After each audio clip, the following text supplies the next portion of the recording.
চীনের অনেক জায়গায় মূলা শুকিয়ে রাখার একটি পুরনো ঐতিহ্য রয়েছে। কাঁচা মূলা খুব দ্রুত নষ্ট হয়ে যায়, কারণ এতে প্রচুর পরিমাণে পানি থাকে। তাই চীনারা বহু বছর ধরে মূলাকে লবণ দিয়ে শুকিয়ে সংরক্ষণ করার পদ্ধতি ব্যবহার করে আসছে। এই প্রক্রিয়ায় মূলার পানি শুকিয়ে যায়, ফলে এটি অনেক দিন পর্যন্ত ভালো থাকে। শুকনো মূলা শুধু দীর্ঘ সময় সংরক্ষণ করার জন্যই নয়, খেতে অসাধারণ মজাদারও। শুকনো মূলা প্রস্তুত করা বেশ সহজ। প্রথমে কাঁচা মূলাকে পাতলা পাতলা কেটে লবণ দিয়ে মাখিয়ে নিতে হয়। এরপর এটি কয়েকদিন রোদে শুকানো হয়। শুকিয়ে গেলে মূলাটি বেশ শক্ত ও মচমচে হয়ে যায়।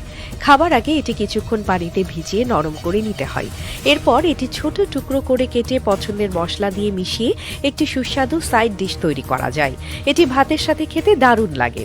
এছাড়া শুকনো মূলা দিয়ে সবজি বা মাংস ভাজলে খাবারের স্বাদ অনেক গুণ বেড়ে যায়। শুকনো মূলার অন্যতম বৈশিষ্ট্য হলো এর মচমচে টেক্সচার। শুকানোর প্রক্রিয়ায় মূলার আঁশগুলো শক্ত হয়ে যায়, যা চিবানোর সময় একটি ভিন্ন অভিজ্ঞতা দেয়। এটি শুধু খেতে মজাদারই নয়, স্বাস্থ্যের জন্য বেশ উপকারী। শুকনো মূলোয় প্রচুর আঁশ থাকে, যা হজমে সহায়তা করে এবং কোষ্ঠকাঠিন্য দূর করতে সাহায্য করে। এছাড়া এতে অ্যান্টিঅক্সিডেন্ট রয়েছে, যা শরীরের বিষাক্ত পদার্থ দূর করে এবং রোগ প্রতিরোধ ক্ষমতা বাড়ায়। শুকনো মূলা রান্নায় নানাভাবে ব্যবহার করা যায়। এটি স্যুপে যোগ করে খাবারের স্বাদ বাড়ানো যায়।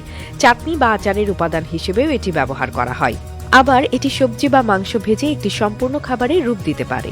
শুকনো মূলা হালকা খাবার বা দুপুরের খাবারের সাথে সহজেই মিশে যেতে পারে, যা আপনার প্রতিদিনের রান্নায় নতুন স্বাদ যোগ করবে।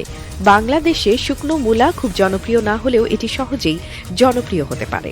আমাদের দেশে রোদ এবং তাপমাত্রা এ ধরনের খাবার তৈরি ও সংরক্ষণের জন্য বেশ উপযুক্ত।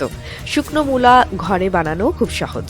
কাঁচা মূলা, লবণ এবং কিছুদিন রোদ থাকলেই আপনি এটি তৈরি করতে পারবেন।